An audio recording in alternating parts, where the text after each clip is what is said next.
দর্শক, কিছু সময় আগেই বলেছিলাম যে একটি শিশুকে ধর্ষণ শেষে হত্যা করা হয়েছে, হত্যা করে বস্তার মধ্যে আটকে রাখা হয়েছে।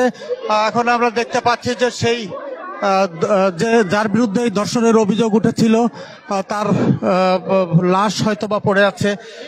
সেটি জনতা নিজের হাতেই তার বিচার করে দিল। জনতা, স্থানীয়রা তারা এই ধর্ষণের নৃশংসতা এটা কিন্তু সহ্য করতে পারেনি স্থানীয় মানুষ। শত শত মানুষ তাকে মেরে থেতলে দিয়েছে একেবারে। এবং আমরা যারা দেখেছি যে ভেতরে কি অবস্থা, ওর এখন বেঁচে আছে? না না, এখন বেঁচে নাই। না না, একবার এই তো মনে করেন খুব জঘন্য একটা অন্যায় করছে। সে মনে করে একটা বাচ্চা শিশু, তার হাতে কোনো হিংসা থাকতে পারে না। এই জানোয়ারটা সেই শিশুটারে এমন ভাবে হত্যা করছে, তা পাবলিকে সহ্য করতে পারে নাই। এই কারণে তারে একবারে বিদায় করে দেওয়া হলো, যাতে কেউ এরকম আর না করে। এরকম যাতে আর কেউ না করে, সেই কাজটা করে দেওয়া হইলো রে। তো খুবই অন্যায় করছে। হ্যাঁ, খুব অন্যায় করছে।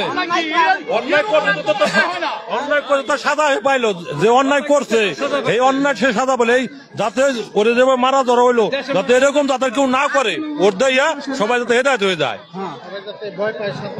হ্যাঁ হ্যাঁ হ্যাঁ, এরকম মাল্লি কেউ মাল্লি এরকম শাস্তি হবে। দর্শক, বলছিলাম এই চর নসিপুরের যে ঘটনা, চর নসিপুরে ক্লাস 1-এ পড়ে ছোট্ট একটি শিশু, সেই শিশুটি গতকাল বিকাল থেকে নিখোঁজ হয় এবং নিখোঁজ হওয়ার পর থেকেই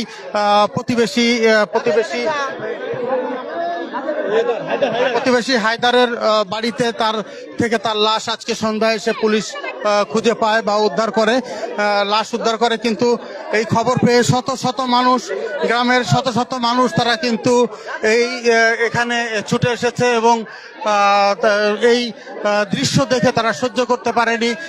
তারা ঘর ভেঙে তারা এই ঘরের মধ্যে প্রবেশ করে এবং যার বিরুদ্ধে এই ধর্ষণ এবং হত্যার অভিযোগ উঠেছিল তাকে নিজের হাতেই স্থানীয় জনতা বেধড়ক পিটিয়েছে এবং বলা হচ্ছে যে সে এরই মধ্যে মারা গেছে, সেটি জনতা বলছে।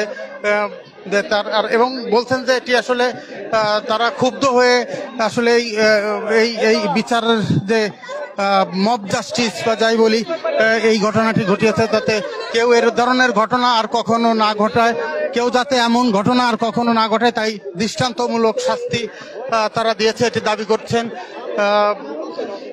কিছু সময় আগেই কিন্তু এখানে পুলিশ চেষ্টা করেছে অনেক তাকে রক্ষা করবার, কিন্তু পারেনি।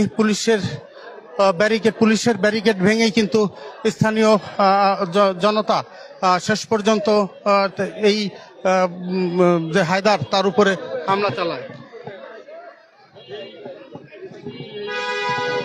রাজবাড়ি দৌলত দিয়ে এই পাশে তুলে দিয়ে ঘাট এ পাশে যে 250 বেড 1400 তন্ন করে খুঁজছি, কোথাও পাই নাই। তারপরে যে পুলিশ আসার পর তারপরে তাদের সহযোগিতায় ইনশাল্লাহ সন্দেহ কাজ। আমি তাই বললাম যে আমার মনে একটু সন্দেহ লাগে, একটু কথা মোটামুটি উনাদের। তাকে কেন সন্দেহ করলেন আপনারা? তার সন্দেহ করলে সে হলো খালি পিছিয়ে থাকে আর খালি পাশে হাত দেয়, পিছিয়ে থাকে, কোন কথাই বলে না। উনি কি আগে আসবে না? উনি আমার দাদা, উনি আসবে আগে না, যে আসলে মেয়েটা গেল কোথায়, ও তা না গিয়ে ও খালি পিছনে থাকে, খালি পিছনে থাকে। মেয়েটা আপনার কি হয়? আমার মেয়ে। আপনার মেয়ে? হ্যাঁ। ওই হায়দার হচ্ছে আপনার কি হয়? আমার দাদা হয়। আপনার আপন দাদা?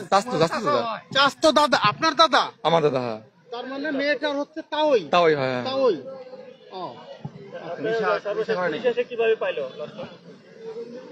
পুলিশ আসে, তারপরে ঘরের ভিতরে যায়, খুঁজতে বস্তার ভিতরে পেয়ে গেছে।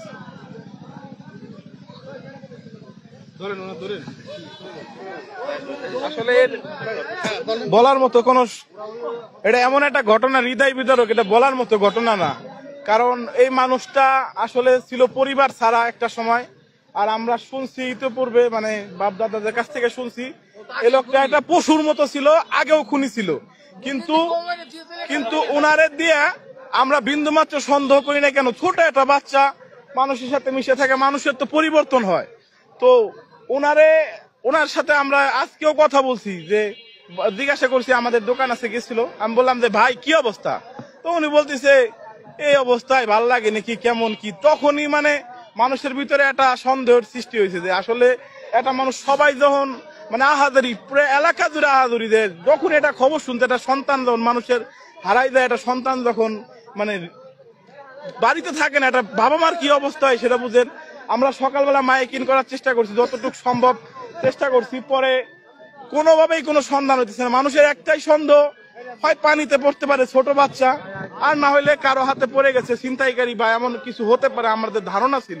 কিন্তু আমরা জানি না যে ঘরের ভিতরে এই পশু থাইকা এই পশুটা এই বাচ্চাটার সাথে কি নির্মম আচরণ করছে আমরা জানি না, কারণ তার কোনো ওয়াইফ ছিল না, কিছু ছিল না, আমরা জানি না তার সাথে দর্শন করতে কিনা।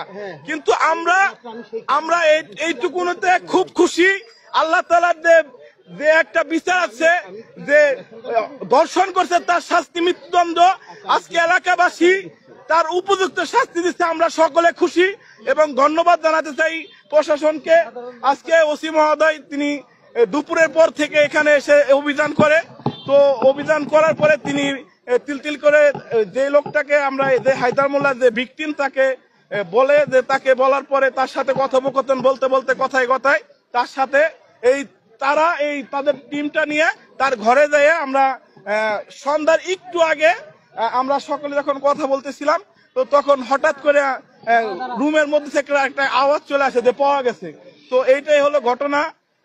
উনি অত্যন্ত নিকৃষ্ট মনের মানুষ, একটা মানুষ যে এমন হইতে পারে সেটা ভাষায় প্রকাশ করার মতো না।